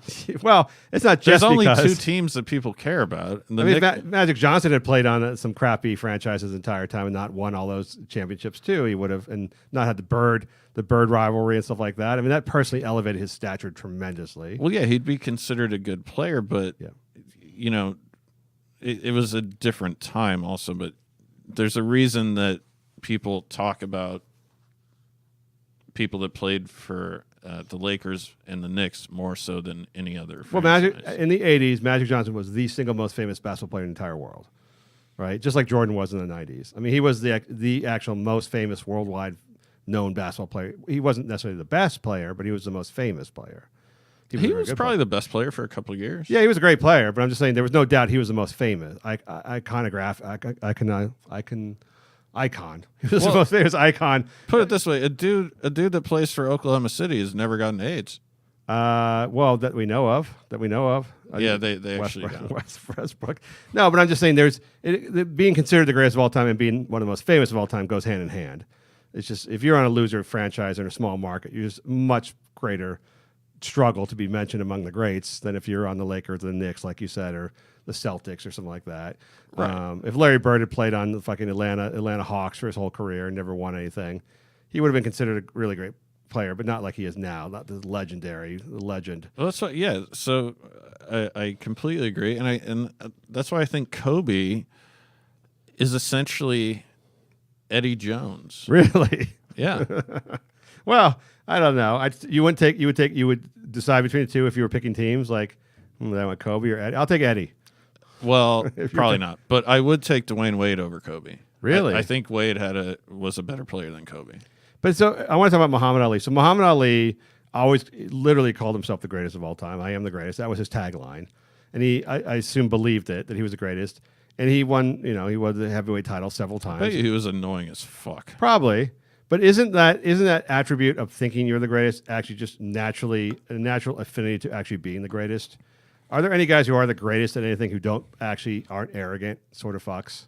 Yeah. Really? Well, no. But so in boxing, especially in the fucking 1960s and 70s, they didn't have stats that proved you wrong. And they still don't really with boxing. It's like, well, you won the title. I mean, you would win the title, and then you couldn't declare yourself the greatest if you lost the title fight. I mean, you had to win the title fight first to declare. No, yourself he was very good. I'm just saying it's. You have to be the champ to announce that you're the greatest. Otherwise, there's an obvious like, well, what did the guy who just beat you? No, I'm not trying to say anything against Muhammad Ali. Yeah. In fact, he was really cool. I was in Louisville, and he was a nice guy. And Jim Brown, I guess they all just hang out in Louisville still. Anyway, well, they used to, yes. Or they call it Lovell. Yeah. But so in boxing, it's not easily verifiable. There's a lot more leeway. In basketball, you can't claim you're the best of all time when the stats prove that you shot like 20% in clutch time. So. Well, they could point to different stats. I think. Do you think people use stats as like to determine who's? I mean, do you think James Harden's the MVP this year? No. I mean, he's got like fucking numbers like no one's ever had before. So, I mean, I don't know. The stats, obviously, the greatest player is going to have great stats, but you can't just use stats to determine who the greatest player is. I mean, I guess there's an eye test, but I'm just saying, like, if Ali does it, no one's going to, like, prove him wrong. I feel like you could very easily make a case that Kobe is not the best player of all time, just based on the numbers. The only thing I don't dislike about him is his arrogance, because I just think I don't care if you're fucking Trump or you're Kobe or you're someone else. There's no way to get to like a position, especially in an individual sport or individual pursuit, to be the best unless you actually honestly internally believe you're better than everybody else. I just feel that way. Yeah, no, I mean, so I don't hate him. That's the one thing I don't hate about Kobe. You got to have that mentality. Like, yes. if you're going into a game or whatever type of game it is, you want to believe that you're going to win. Yes. I mean, I remember saying when I was like 22 years old that I was the best comedian in the world. Mm-hmm. That was obviously not true. No stats, though. No stats to disprove it. Yeah. You just got to, dude, just pull up Kobe Bryant clutch time stats and it wouldn't bother me really so much if he wasn't just doing a lot of weird shit apart from that. The pirate. What about the pirate? We never talked about the pirate ship in the backyard he has. He built a large pirate. Well, he just had another kid too. Yes. Do you know the stats? Dude, I am obsessed with this. So what percentage of women and men do you think reproduce in their lifetimes? Men, it has to be close to 100. I mean, it has to be close to 100%, I would think. I mean, like 90s, high 90s that produce a child. Well, that have like a baby under their name, like a that have a child.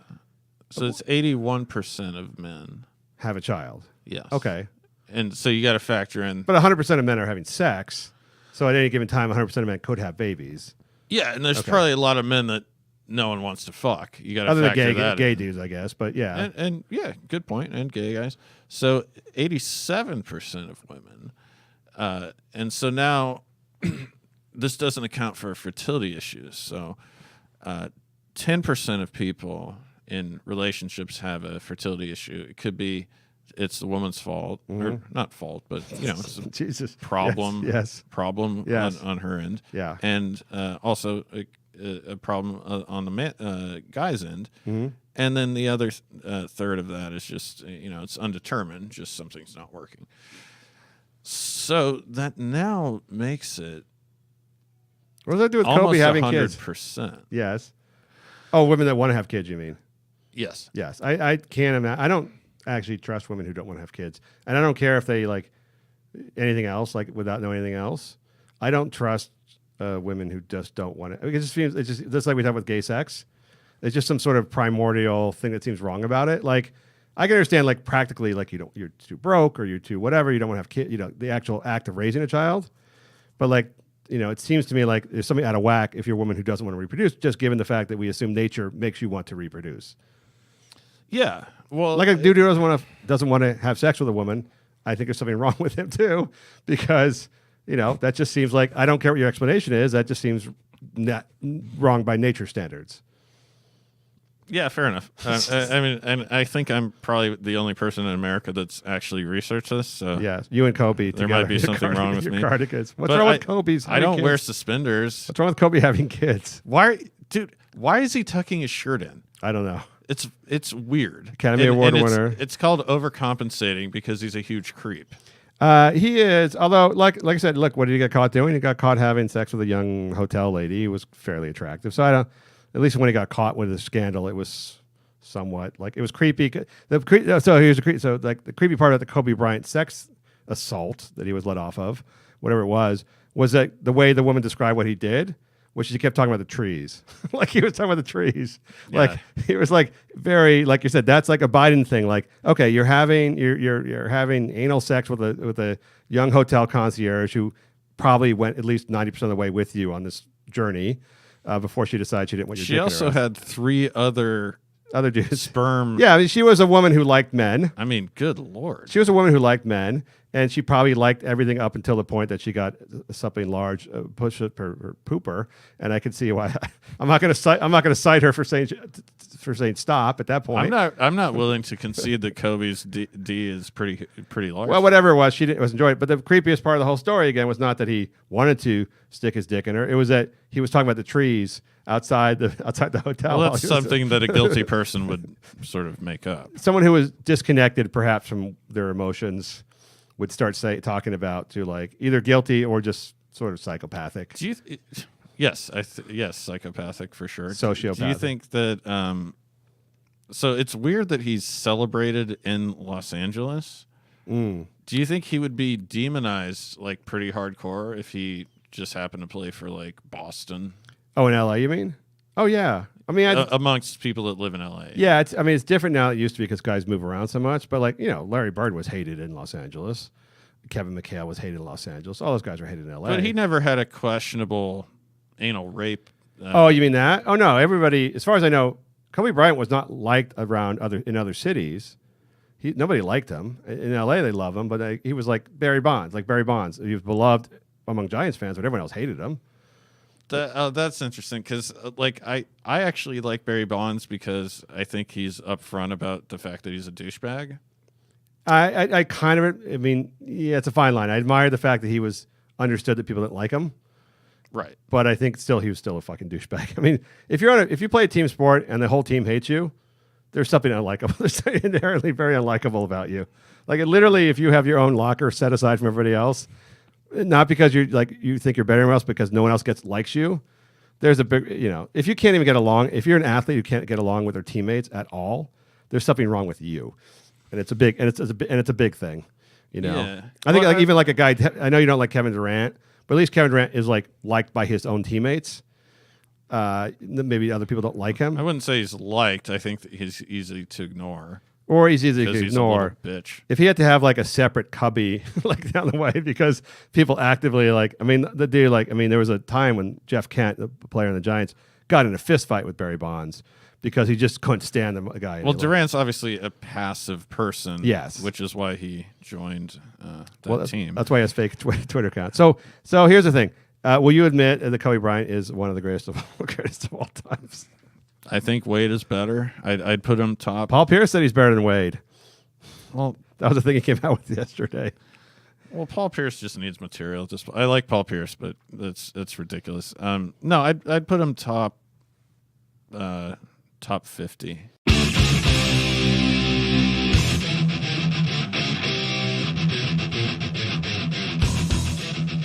I want to end today, Matt, on this a celebrity bribery scandal for colleges. And I know you generally are a very a civil libertarian type guy. You don't like the popo.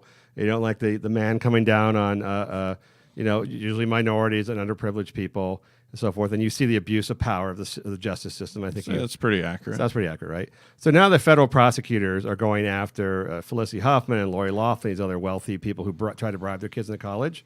And I want to bring this up to you because you'd be a good test case for this. As much as you probably hate the fact that the government can really bring a tremendous amount of resources to bear and force people into plea deals or into at least shorter-term prison deals, the conviction rate on these federal crimes is 97%. So they never lose a case. And they propose 20-year minimum sentences. These mandatory sentences of 20 years, even for mail fraud and bribery and whatever these celebrities did. There's a financial stake involved. All this, but what I'm saying is they intimidate the shit out of everyone they indict. They force them to take plea deals, whether it be a poor black guy on a drug charge or a rich white celebrity on a Yale bribery charge. And so that's how they're actually, I think in this case, going to get these wealthy celebrity ladies to actually do some prison time, to take real penalties and actually suffer some real consequences. So where do you fall on the fact that you generally dislike this abuse of power by the Justice Department, justice system, versus the fact that they're probably the only, by doing that, they're actually going to get some justice and penalty to these people you obviously hate? To answer your question, I like it. Yes, I like it a lot. Good. And if you're someone that this is mostly, well, actually 100% the Republican Party that are Christians, right? Mm-hmm. And so the whole thing that Christians are supposed to think of is don't kill anyone. Oh, well, I know who Jesus was. I'm familiar with that idea. Yeah, I mean, we're not Christians. Turn the other cheek thing, you mean. The whole forgiveness thing. Yeah, so they're really in favor of killing people in terms of the death penalty. Well, they're not going to kill Felicity Huffman. No, I'm making a larger point, though. But they are going to force even these wealthy people with tremendous means into some prison time. Yeah, I think it's a good thing. So if you wanted to claim with a straight face that the United States of America has not executed innocent people within the last 2 or 3 years, you don't know what you're talking about. I'm against the death penalty, but what I'm talking about here is that they're bringing the same overwhelming power, steamroller power to bear upon these celebrity ladies that they do to say black dudes selling crack. Yeah. Right? No, I'm. So if you give them the we're trying to agree. I think it's a good first step. But what I'm saying is by liking it for Lori Loughlin and Felicity Huffman, in a way, you're enabling that power. Because here's the thing: as a libertarian, here's what I think: when you give the government lots of power, you hope it will use that power for good means. But when you give them the power, they can then use it for anything they want. So if you set this federal prosecution apparatus to be able to take down wealthy assholes in Hollywood, they will also use that to then steamroll less privileged, sort of deprived minorities. I mean, I see where you're getting at, but yes, I think we're both agreeing with the same thing. I was pissed that in the Wall Street scandal, where you know what happened. Yes. And nobody went to jail. I was pissed that no one was prosecuted. So this does seem like a benign thing, but like I would like the white collar class to be prosecuted for their crimes. So it especially much more so than egregious and needless, drug crimes and misdemeanors and bullshit that just supports the prison industrial complex. So I don't. I don't. What was that movie? It. Was that movie You remember the movie Traffic? A Steven Soderbergh movie. Yeah. Where Michael Douglas's kid or the other white kid gets caught up in the drug thing. That's not realistic. No, but that's when they like have the epiphany that like, oh no, like this is only supposed to happen to the black kids or Hispanic kids. Like that's sort of like when they have that realization that like we need to change the way the system works because now the white kids are caught up in it too. Yeah. And it's never really happened. But this is a case where like. They're actually going hardcore on these wealthy white people, essentially, who, but if it was a local or state court, would get out of it probably with some sort of community service. The Smollett deal. So obviously, like, yeah. So when you look at the way that crimes are prosecuted, it's usually political, right? Yes. So I just think this is a step in the right direction. I think so too. I'm scared of like. It's always like, okay, Wesley Snipes got taken down by the IRS for 3 years in prison for his not claiming he was an African, whatever, he was taking money for his foreign films and stuff like that. Everyone like, yeah, the Wesley Snipes, come on, dude, you're stealing all his money. But then they like go, oh, but then the IRS comes after them for something like, oh, IRS, abuse of power, they have too much, whatever. So it's always like good when it's like takes down somebody you think, deserves it. And then when they come after you, it's like, what? How, when did the IRS start being aggressive assholes? Yeah, it is random. Like, does one person in the government like have a vendetta against the chick from Full House? Maybe. I think for sure. Because the show did suck. I think for sure, if they were not famous, they would not have been taken down. There's no way they would have put that amount of effort into it if these had been like nobodies. Right. This is clearly a show crime. This is clearly a show arrest. They took down. They invested in this when they found out that like high profile people were involved. They were fucking chomping at the bit and drooling when they found out like big name celebrities were going to be indicted. That's when they decided like this Varsity Blues case. I wouldn't say big name, but well, I mean, no, I get what you're top saying. Story. I mean, if this had been like even semi modestly wealthy white people in some suburban neighborhood nobody heard of, but not tech millionaires and I mean, really the Hollywood actresses are the two that are mentioned in every single story. So are the people at the FBI just super pathetic? Because it's obvious that, like, just for example, Donald Trump is committing very egregious financial embezzling issues regarding. Well, they can't indict. They cannot. Deutsche Bank. They literally can't indict him if they wanted to. Well, they could. They could lay the evidence out, but they couldn't indict him until he left office. But they could, yes. Right. No, they could file the charges and wait until he. But you're asking so that's super obvious. Like I can see that. Well, why are they going after the fucking chick from Full House? I feel like that's something you would do if you were like in the Justice Department.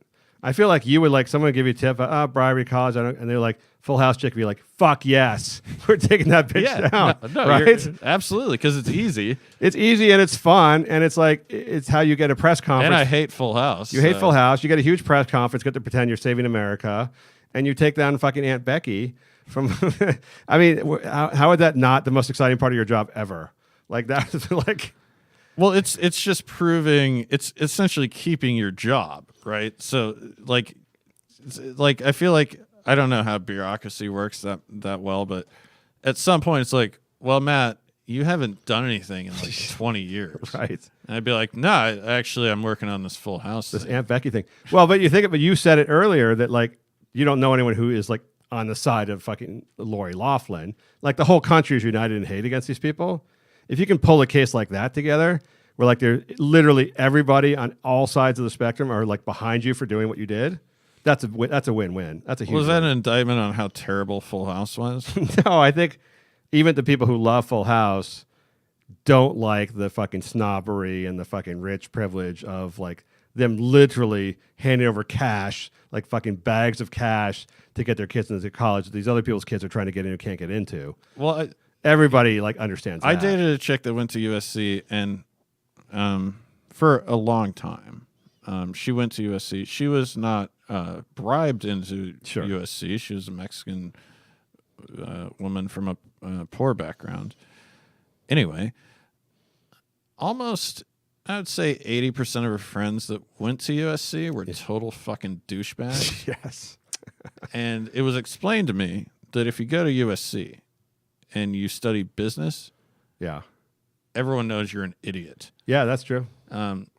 Like, you can't really fake your way through a medical degree. No.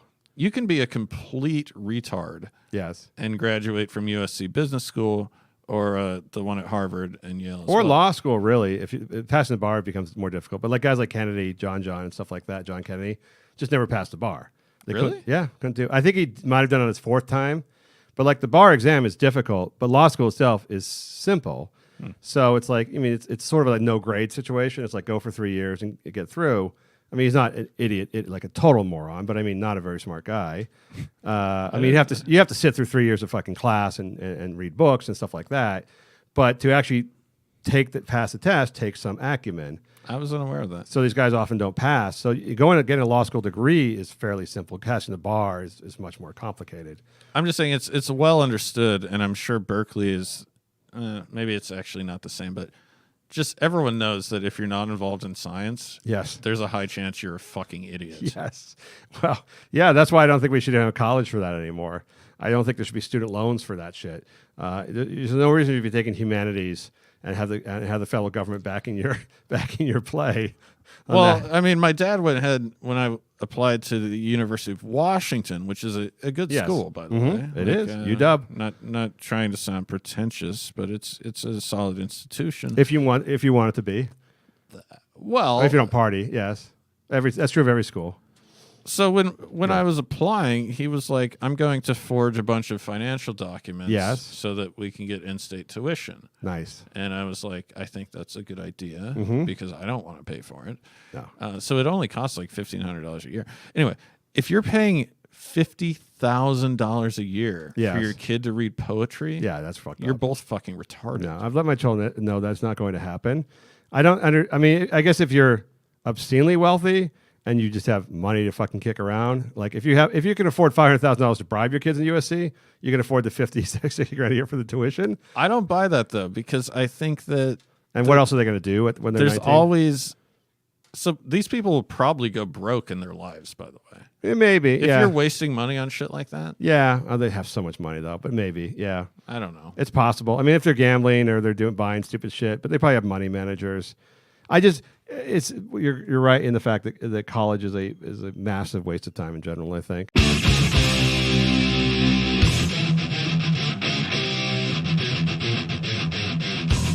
All right, Matt, I want to end the show today. You got something you wish to pimp and promote? Something you're selling, whoring out, losing your soul over? Not really. The Matt Ralston on Instagram. I seem to be hooking up with chicks based on that. Nice. Also, really. Thank you for the Guinness. I appreciate it. You're very welcome. My son had one underage. How old was he? Too young to be drinking Guinness. But for some reason, he picked Guinness as his favorite beer. I think that's wrong. That's something very wrong. I can't imagine being a teenager and thinking Guinness was the best beer. Unless you're born in Dublin. He doesn't know what he's doing. No, he doesn't. Eyes Lex, Last Murder. Talk to you next week. From the moment I started rolling my dad's tube socks and shooting imaginary game-winning shots in the Great Western Forum, I knew one thing was real. I fell in love with you. A love so deep, I gave you my all. From my mind and body to my spirit and soul.